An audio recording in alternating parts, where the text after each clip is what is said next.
ఈరోజు ఈమని గ్రామంలో మెంతా తుఫాన్కి సంబంధించి సహాయక చర్యల్లో భాగంగా మేము గతంలో లాస్ట్ 3 days నుంచి కూడా మాకు పైనుంచి మా డిస్ట్రిక్ట్ అడ్మినిస్ట్రేషన్కి మన సీఎం గారి దగ్గర నుంచి మినిస్టర్ గారి దగ్గర నుంచి వచ్చిన ఆదేశాల ప్రకారము అంతా కూడా ఎక్కడైతే లో లయింగ్ ఏరియాస్ ఉన్నాయో, ఎక్కడైతే టార్పాలిన్ టెన్స్ ఉన్నాయో, కచ్చా హౌసెస్ ఎక్కడైతే ఉన్నాయో వాళ్ళందరి దగ్గరికి కూడా ఇంటింటికి కూడా ప్రతి ఒక్క అధికారి వెళ్ళి వాళ్ళందరినీ కూడా ఆ గాలి ఎక్కువ వస్తుంది కాబట్టి ఒక 1 hourలో అంతా వచ్చి అంత ఇబ్బంది పడుతుందని చెప్పేసి మనకి ప్రొటెక్షన్ ఉంది. అందుకని చెప్పేసి అందరు అధికారులను కూడా అందరినీ మమ్మల్ని వెళ్ళి జనాల్ని రీహాబిలిటేషన్ సెంటర్కి తరలించమన్నారు.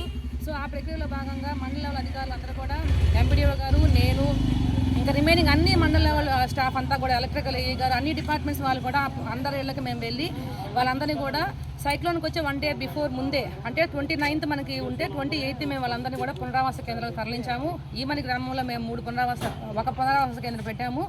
మొత్తం మండలం మొత్తం మీద 15 పునరావాస కేంద్రాల్లో 617 మందిని మేము రీహాబిలిటేట్ చేశాము. సో వాళ్ళందరికీ కూడా ఆ రోజు అక్కడ బ్రేక్ఫాస్ట్ కానీ, లంచ్, డిన్నరు, పిల్లలకి పాలు, బిస్కెట్స్ అంతా కూడా మా ఎస్ఓపి ప్రకారం ఏదైతే చేయాలన్నామో ప్రతి ఒక్కటి కూడా శానిటేషన్, మెడిసిన్స్ అన్నీ దానికి ఎవరికి ఏ చిన్న ఇబ్బంది లేకుండా దోమల చక్రం కూడా పెట్టమని చెప్పి దాని ప్రకారం కూడా మేము శానిటేషన్ ఫ్రీక్వెంట్గా చేసి మేము అది అయిపోయింది. ఆ రీహాబిలిటేషన్ సెంటర్ 3 days రన్ చేసిన తర్వాత ఇప్పుడు మనకేంటంటే గవర్నమెంట్ 115 జీవో ఇచ్చింది. ఆ 115 జీవో ప్రకారము రీహాబిలిటేషన్ సెంటర్లో 3 రోజులు ఉండి వాళ్ళు ఆ 2-3 రోజులు బయటికి వెళ్లకుండా వాళ్ళకి పని లేదు కాబట్టి వాళ్ళకి ఇమీడియట్గా ఇబ్బంది కలగకుండా కనీసం ఒక 1 week అన్నా వాళ్ళు ఇబ్బంది లేకుండా ఉండాలని చెప్పేసి ఒక 25 kg బియ్యం, కందిపప్పు, పంచదార, ఆయిల్, ఆనియన్స్ అండ్ పొటాటోస్ ఇప్పుడు గవర్నమెంట్ మనకి ఇచ్చింది.